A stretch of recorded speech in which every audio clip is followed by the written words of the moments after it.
नमस्कार, मैं हिना खान और आप देख रहे हैं यूपी की बात। लोकसभा चुनाव को लेकर सियासी पारा इन दिनों चढ़ा हुआ है। बात करेंगे उत्तर प्रदेश के इलाहाबाद लोकसभा सीट की, तो यहां पर क्या है जनता का मूड। यूपी की बात की टीम ने ग्राउंड जीरो पर जाकर सियासी माहौल जानने की कोशिश की। आइए जानते हैं हमारे देश को जहां से तीन प्रधानमंत्री मिले हैं, वहां इस बार क्या है चुनावी समीकरण। उत्तर प्रदेश के प्रयागराज जिले की इलाहाबाद लोकसभा सीट पर यूपी की बात की टीम ने चुनावी माहौल जानने की कोशिश की, जहां स्थानीय लोगों ने बताया कि भाजपा सरकार में महंगाई आसमान छू रही है। पेट्रोल डीजल हो या घरेलू गैस या फिर घरेलू चीजों पर बहुत महंगाई है। जबकि कुछ लोगों का कहना है कि भाजपा सरकार में गरीबों को फ्री राशन दिया जा रहा है, रहने के लिए आवास दिया है, शौचालय दिया गया है। भाजपा सरकार में ऐसे कई सरकारी योजनाओं का लाभ सीधे जनता तक पहुंच रहा है। उत्तर प्रदेश खुशहाल प्रदेश बना है। कुल मिलाकर इलाहाबाद संसदीय क्षेत्र में लोगों की मिलीजुली प्रतिक्रिया देखने को मिली। इस बार इलाहाबाद संसदीय क्षेत्र में कौन बनेगा सांसद? सांसद बनेगा भाजपा का, ये निश्चित है। अन्य पार्टी का नहीं बनेगा। भाजपा जो है सबको एक आंख से देखती है। राशन चाहे हो चाहे पैसा हो, उससे जाति से मतलब नहीं है। अन्य पार्टी जो है जाति देखते हैं। अखिलेश ने बोले थे मंच से कि मुसलमान के लड़की को 30,000 रुपए शादी में दिया जाएगा और हिंदू के लड़की को एक पैसा नहीं दिया जाएगा। ये जो है उनका मुद्दा, इसलिए उनकी पार्टी को वोट नहीं दिया जाएगा। किन मुद्दे पर वोट करेंगे आप? वोट जो सबको एक आंख से देखे, समान भाव से देखे, सबका साथ सबका विकास देखे। लेकिन विपक्ष लगातार महंगाई को लेकर सरकार को घेर रही है। विपक्ष जो है सदैव एक दूसरे के महंगाई सदैव रही है, कभी कम नहीं हुई, न आगे होगी कम। बेरोजगारी के लेकर लगातार सरकार को घेरने का, और इस समय बेरोजगारी हमारी ये भाजपा भी बेरोजगारी नवयुवक बच्चों को हमारे जो है रोड पे घुमा रही है। इसलिए इसका भी जो है भय लग रहा है इसको कि ये बेरोजगारी भय जो है हमें कहीं खा न जाए भाजपा को। इसलिए ये तमाम सीटें निकाल करके बच्चों को गुमराह कर रही है और पेपर लीक करवा रही है। फिर भी आप भाजपा वोटिंग की बात कर रहे हैं, सरकार की बात कर रहे हैं। शायद उसको इसमें समझ में आ जाए, अब की बार शायद भाजपा को इस धक्का मारने में समझ में आ जाए कि ये गलत है। जो हम बार बार पेपर लीक करवा रहे हैं, इससे उसको डर लगी हुई है कि ये हमको पेपर लीक करवाना, बेरोजगार घुमाना बच्चों को, ये हमें भय में भाजपा घूम रही है। इसलिए इतना भयभीत होकर के और चारों तरफ अपनी मीटिंग कर रही है। अपने छोड़ दिए हैं सब अपनी पार्टी के लोगों को कि अब बचाओ, गलती नहीं करेंगे, अब बचा लो जो गलती पीछे हो गई है। इस मुद्दे को उसको वोट करेंगे जनता। क्या नाम है आपका? हरिशंकर पांडे। इस बार इलाहाबाद संसदीय क्षेत्र का कौन सांसद होगा, किसकी सरकार बनेगी? जी, इस बार इलाहाबाद में ऐसा लग रहा है कि इंडिया गठबंधन जो है वो बीजेपी को पूर्ण रूप में टक्कर देगा, क्योंकि यहाँ का जो प्रत्याशी है वो जनप्रतिनिधि बहुत अच्छा है फिलहाल के लिए। तो हो सकता है कांटे की टक्कर हो और सीट हो सकता है इंडिया गठबंधन की यहाँ से निकल भी जाए। अगर बात करें मुद्दों के लेके, तो किन मुद्दों पे वोटिंग करेंगे? ये मुद्दा अभी सबसे बड़ा मुद्दा यहाँ पे बेरोजगारी का मुद्दा है। यहाँ इतना बेरोजगारी है कि इससे बड़ा कोई मुद्दा नहीं है। युवा जो है पढ़े लिखे, हमारे जैसा युवा जो है बहुत मतलब घूम रहे हैं इधर उधर, भटक रहे हैं। कितने पढ़े लिखे लोग यहाँ देखिए, लोग सब लोग हैं हमारे आसपास के लोग, सबका हाल वही है। तो सबसे बड़ा मुद्दा हम लोग के लिए, युवाओं के लिए बेरोजगारी ही है। इससे बड़ा मुद्दा आप क्या हो सकते हैं बताइए? तो जिस तरह युवाओं के लिए तो माननीय मुख्यमंत्री प्रधानमंत्री ने बता दिया कि पकौड़े तलिए आप लोग। एक चीज हम बता रहे हैं, हमारा जो पूर्वांचल का इलाका है, जिसमें इलाहाबाद एक प्रकार से पूर्वांचल में ही आता है प्रयागराज, तो इसमें यहाँ के लोग जो है इलाहाबाद सिविल सेवा और अन्य सेवाओं के लिए जो हमारी लोक सेवा आयोग से, राज्य सेवा आयोग से जो भी वैकेंसी आती है, इसके लिए शिक्षक के लिए यहाँ पे अभी शिक्षकों की है कि 5 साल से कोई भी रोजगार नहीं आया है। 5 साल 2019 के बाद से 2024 हो गया, 24 तक सरकार ये हुआ कि चुनाव के समय भी कुछ आ जाए वैकेंसी, लेकिन कोई वैकेंसी नहीं है। और यहाँ के लड़के जो है बीटीसी बीएड करके बेरोजगार रोड पे घूम रहे हैं। तो इससे बड़ा मुद्दा अभी हम लोग के लिए, युवाओं के लिए यही सबसे बड़ा मुद्दा है। जिस तरह आप कह रहे हैं कि इस बार इंडिया गठबंधन चुनाव जीतेगी, देखिए हम ये नहीं कह सकते कि पूर्ण रूप में इंडिया गठबंधन पूरे भारत में चुनाव जीते, लेकिन मुझे ऐसा लग रहा है कि प्रयागराज में कांटे की टक्कर है और उज्जवल रमण सिंह हमारे यहाँ के प्रतिनिधि हो सकता है इस चुनाव को निकाल ले जाए। अच्छा, यहाँ पे इलाहाबाद में प्रत्याशी की बात की जाए तो क्या प्रत्याशी चेहरे वोटिंग होगी कि या तो एक चीज जान जाइए, यहाँ चूंकि चेहरे पे भी वोटिंग होगी और कुछ यहाँ एंटी इनकम्बेंसी भी कहे जाए प्रयागराज में बहुत ज़्यादा है, क्योंकि रीता बहुगुणा जोशी को हटाने के बाद यहाँ पे जो प्रयागराज में एंटी इनकम्बेंसी भी बहुत ज़्यादा है, इसलिए उज्जवल रमण सिंह का पलड़ा भी हमको भाई दिखाई दे रहा है। परिचय आपका? जी, प्रवीण कुमार। इलाहाबाद संसदीय क्षेत्र में 25 मई वोट डाले जाएंगे। इस बार किसकी सरकार में कौन होगा सांसद? देखिए, जहाँ तक मुझे लग रहा है कि मतलब एनडीए की जो गठबंधन मोदी जी के नेतृत्व में जो भी चीज़ें हैं, हमें लगता है वो ज़्यादा बेहतर है। क्यों? बाकी क्योंकि विकल्प जो विपक्ष में जो चीज़ें हैं वो कोई मतलब मजबूत जो चीज़ें नहीं दिख रही है, क्लियरिटी नहीं है मतलब उनके अंदर। किन मुद्दों पे आप किसी भी मुद्दे पर गठबंधन को ही देख लीजिए, जो इंडिया गठबंधन है उनको गठबंधन करने में इतना टाइम लग गया, उनको मतलब क्लियरिटी नहीं है। वो जो गठबंधन कर रहे हैं, कांग्रेस जो कर रही है, पूरे उनके अंदर हमको उनको अंदर कॉन्फिडेंस की कमी थी। कांग्रेस के अंदर जो है कॉन्फिडेंस की कमी थी कि उनके अंदर खुद कॉन्फिडेंस नहीं है कि मतलब अपने दम पर हम आएँ। जो बीजेपी पार्टी है उसको हराने के लिए एक मजबूत पार्टी की ज़रूरत है। अब ये सोच रहे हैं कि हम क्षेत्रीय पार्टी से गठबंधन करके सरकार बना लेंगे, तो ठीक है आप बना लेंगे, लेकिन कभी भी कोई आदमी ऐसा नहीं चाहेगा कि मतलब ऐसी सरकार बने जो इतनी सारे पार्टियों से मिलकर बनी हो। सरकार में मतलब देश में एक ऐसी सरकार होनी चाहिए जो मजबूत हो, जो अपनी चीज़ों को वाजिब तरीके से रखे और मजबूती से रखे। हमें अब इस सरकार से, बीजेपी से कुछ चीज़ों को लेकर नाराज़गी है, जैसे रोज़गार हो गया, महंगाई हो गया, और भी बहुत सी चीज़ें हैं जिससे नाराज़गी है, लेकिन फिर भी जो हो एक मतलब इसका कोई विकल्प हमें फिलहाल तो नहीं दिख रहा है बीजेपी का। क्या नाम है आपका? मेरा नाम प्रशांत जी है। सर, चुनाव की तारीख घोषित हो चुकी है। 25 मई को वोट डाले जाएंगे इलाहाबाद संसदीय क्षेत्र में। इस बार कौन सांसद होगा, किसकी सरकार बनेगी? देखिए, हम लोग युवा हैं तो हम लोग बेरोजगारी से बहुत त्रस्त हैं। पिछले 5-6 साल से कोई रोजगार नहीं मिल रहा है। वो बात सही है, बीजेपी के आने की वजह से बहुत कुछ बदलाव आया है। इन्होंने काम भी किया है, ज़मीनी स्तर पे काम किया, जैसे इंफ्रा हो गया, कई चीज़ें जगह काम किया, लेकिन रोजगार के मुद्दे पे ये सरकार जो है कि समझ जाए कि कम है, जीरो हो गई है। लेकिन ऐसी बात नहीं है, आएगी तो बीजेपी भी आएगी इस बार भी, क्योंकि विपक्ष जो है जातिवादी ताकत की वजह से विपक्ष नहीं आ पाएगी। जातिवादी ताकतों को ये अपने संगठन बना लिए हैं, तो ऐसे नहीं आएगी। और ना तो उनके पास कोई मुद्दा है।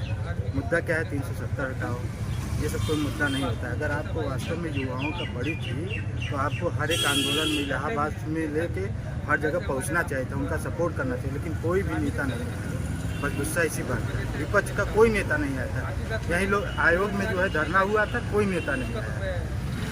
तो आप लोग कहाँ से बेरोजगारी का मुद्दा उठा रहे हैं? लेकिन हाँ, युवाओं का ये है कि बेरोजगारी है, बस लग रहा है बीजेपी फिर से मतलब दोबारा बीजेपी तीसरी बार तीसरी बार बीजेपी कंफर्म है सरकार बनाई जा रही है। और परिचय आपका? सत्येंद्र कुमार नाम है, सत्येंद्र कुमार शर्मा। ये देखिए, सरासर विरोधियों की और भारतीय जनता पार्टी की एक कूट रचित रचना है, ऐसा कहीं कुछ नहीं है। अभी पिछले दिनों में 3 से 4 दिन पहले आपके चैनल के माध्यम से आपको भी पता होगा कि पूर्व में संगठन की मीटिंग हुई है, मुंगारी में हुई है, और 13 या 14 तारीख को मीटिंग थी। उसमें सारे जमुना पार संगठन के पदाधिकारी इकट्ठा हुए, यूथ के लोग इकट्ठा हुए। तो ये विरोधियों की तरफ से और भारतीय जनता पार्टी की तरफ से एक कूट रचित रचना है, ऐसा कहीं कुछ नहीं है, ये सरासर गलत है। अच्छा, जिस तरह 2019 के चुनाव में भाजपा प्रत्याशी यहाँ से लगभग 5 लाख, समाजवादी पार्टी लगभग 3 लाख दर्ज हो, इस बार क्या रणनीति है कि यहाँ से कांग्रेस चुनाव? रणनीति ये है कि पूर्व में जिस प्रकार से समाजवादी पार्टी का टिकट राजेंद्र पटेल जी का हुआ था 2019 में, तो वो लोकल न होने का वजह से नुकसान हुआ था। तो सेम उसी तरीके ये मामला इस बार 2024 में पलट गया है। उज्जवल रमण सिंह जी 20 साल से यहाँ राजनीति कर रहे हैं। उनके पिताजी का 25 साल से माननीय आदरणीय कुंवर रेवती रमण सिंह जी का 50 साल की जन्मभूमि रही है। तो पूर्व में जिस प्रकार 2019 का समीकरण था, उसी प्रकार 2024 का समीकरण है। ये जस्ट उसी तरीके चुनाव पलट गया है। इस बार जनता बदलाव चाहती है, क्योंकि जिस तरह क्षेत्र में जाया जा रहा है, जनता बदलाव चाहती है। किस तरह बदलाव चाहती है? देखिए, जनता अगर लोकल लेवल पे देखेंगे तो पिछले 10 साल से भारतीय जनता पार्टी के 2 सांसद हुए, कई विधायक हुए। पीयूष रंजन विधायक हुए, करछना 2 साल से हैं, और श्यामा चरण गुप्ता जी सांसद हुए 2014 में, 2019 में रीता जी। जनता से ये लोग मिल नहीं पाए, और ये जनता इनके दरवाजे पे गई थी। ये लोग परस्पर ये बात कहते रहे कि आपने जिनके नाम पे, योगी मोदी के नाम पे वोट दिया है, उनसे जाके मिलिए। तो जनता पिछले 10 सालों से इस बात से ऊब चुकी है, और वो चाह रही है कि मेरा ऐसा नेता हो जिसके मेरे सुख दुख में शामिल हो, और मेरी ज़रूरत में आधी रात को उसका दरवाज़ा खुला रहे। अगर बात की जाए जी इलाहाबाद जिले में, इलाहाबाद डिस्ट्रिक्ट जी, यूथ बिल्कुल कहा जाए तो बीजेपी से बिल्कुल नाराज है। युवा जो है बेरोजगारी रोजगार के लिए थे। जी। तो देखिए, जिस प्रकार से 2004 से 14 तक सरकार चल रही थी कांग्रेस की, और कांग्रेस की सरकार को हटाने के लिए इन लोगों ने एक नारा दिया था कि हम महंगाई कम करेंगे, बेरोजगारों को रोजगार देंगे और महंगाई पे विराम लगाएंगे। तो वो काम ये नहीं कर पाए, निरंतर वही काम करते रह गए। तो उसी बिंदुओं पर क्या कहते हैं, नौजवान यूथ जो 2014 में बदलाव किया था, वो फिर 2024 में बदलाव करने जा रहा है। समीर पांडे, पूर्व छात्र संघ अध्यक्ष, इलाहाबाद डिग्री कॉलेज, इलाहाबाद विश्वविद्यालय। इस सीट पर 2019 में भाजपा की रीता बहुगुणा जोशी ने 4,94,000 मत पाकर कमल खिलाया था, जबकि दूसरे स्थान पर समाजवादी पार्टी के राजेंद्र पटेल को 3,10,000 वोट मिले थे। इलाहाबाद संसदीय क्षेत्र कभी कांग्रेस का गढ़ माना जाता था। इस सीट पर करीब 20 लाख मतदाता है। इलाहाबाद संसदीय क्षेत्र से बसपा ने अभी तक अपने प्रत्याशी के नाम की घोषणा नहीं की। जहाँ पर हमारे साथ हैं समाजवादी पार्टी के नवनियुक्त प्रदेश सचिव विनय कुशवाहा जी। हम उनसे बात करते हैं चुनावी मुद्दों को लेके कि क्या इस बार स्थिति रहेगी प्रयागराज की और क्या स्थिति रहेगी इस बार प्रदेश की रहेगी। जी सर, बताएं कि जिस तरह इस बार भाजपा सरकार लगातार दावे कर रही है, उनका शीर्ष नेतृत्व दावा कर रहा है कि इस बार उत्तर प्रदेश में 80 की 80 सीटें जीतेंगे और केंद्र में 405 में सीट जाएगी। क्या इस मामले में कहेंगे आप? देखिए, हम लोग तो मतदाता को भगवान मानते हैं, मतदाता ही सर्वोपरि होता है। लेकिन शायद भाजपा इस समय किस घमंड में है, किस तानाशाही की ओर बढ़ रही है कि वो टारगेट फिक्स करते हैं। टारगेट फिक्स वही कर सकता है जब उसको ये विश्वास हो कि हमारे पास टारगेट सेट करने का कोई हथियार है। इसका मतलब कि या तो ईवीएम उनकी सेट है, तभी वो टारगेट सेट किए कि अपनी बार ईवीएम से हम इतना निकालेंगे। नहीं तो जनता जब वोट अभी की नहीं है तो ये टारगेट कैसे सेट कर सकते हैं। जनता का रुझान है, जनता महंगाई से परेशान है, नौजवान बेरोजगारी से परेशान है, घर खेती किसानी सब बर्बाद हो रही है और ये कह रहे हैं कि हम टारगेट सेट कर रहे हैं। तो प्रदेश में या देश में ये 400 का टारगेट कैसे सेट कर सकते हैं। इसका मतलब कि ये तानाशाही की ओर ये देश को ले जाना चाहते हैं। बिल्कुल, जिस तरह बीजेपी के लोगों का कहना है कि हम बिल्कुल लोगों को रोजगार दे रहे हैं और जो आपको लोगों को राशन दे रहे हैं, सड़क दे रहे हैं, मकान दे रहे हैं, शौचालय दे रहे हैं, लगातार हम जनता के बीच जा रहे हैं, काम कर रहे हैं। इस वक्त क्या कहेंगे आप? देखिए, कहाँ रोजगार दे रहे हैं। 2 करोड़ रोजगार सालाना देने का वादा किए, सरकारी नौकरियां ही खत्म कर रहे हैं, हर सरकारी विभाग बंद कर रहे हैं। तो ये रोजगार दे कहाँ रहे हैं, पगवा तलवा रहे हैं। उसी को रोजगार कहेंगे क्या? आज IIT किया हुआ बच्चा चाय बेच रहा है, इसी को रोजगार कहेंगे क्या? शौचालय बनाए हैं, शौचालय में बैठने तक की जगह नहीं है तो शौचालय बनाए हैं, उसका कौन सी उपयोगिता है? और उसके बाद ये कह रहे हैं कहीं कोई विकास नहीं हुआ। रोजगार के लिए एक फैक्ट्री अगर इन्होंने डाली हो उत्तर प्रदेश में, हाँ एक बात ये जरूर है कि वोट तो उत्तर प्रदेश का लेते हैं, लेकिन फैक्ट्री ये गुजरात में डालते होंगे तो बड़ी बात है, ये जानते हैं। हो सकता है ये व्यापारियों की पार्टी है, गुजरातियों की पार्टी बनी है, तो ये उत्तर प्रदेश का वोट लेके और गुजरात का विकास कर रहे हो, तो ये हम नहीं जानते हैं। जैसा कि लगातार विपक्ष जो है हमलावर है कि ये ईडी और सीबीआई का रेड डलाते हैं और लोग विपक्षियों को जेल भेजने काम करते हैं। इस मामले में क्या कहना चाहेंगे आप? देखिए, निर्वाचित सरकार के मुख्यमंत्री को जेल में डाल दे रहे हैं, ये केवल दबाव की राजनीति कर रहे हैं। इलेक्टोरल बॉन्ड की जो रिपोर्ट आई सुप्रीम कोर्ट के आदेश पे, उससे सिद्ध हो गया है कि जिनके ऊपर ईडी का दबाव पड़ा, उन्होंने चंदा दिया, उसके बाद वो फ्री हो गए हैं। तो ये ईडी के दबाव, सीबीआई के दबाव, हर दबाव की राजनीति कर रहे हैं। दबाव की राजनीति बहुत दिन तक नहीं चलती।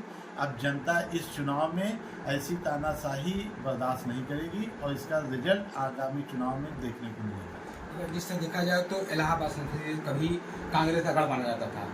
84 के बाद अमिताभ बच्चन जी यहाँ से चुनाव जीत जाने के बाद यहाँ दोबारा जो है कांग्रेस चुनाव नहीं लड़ रहा है।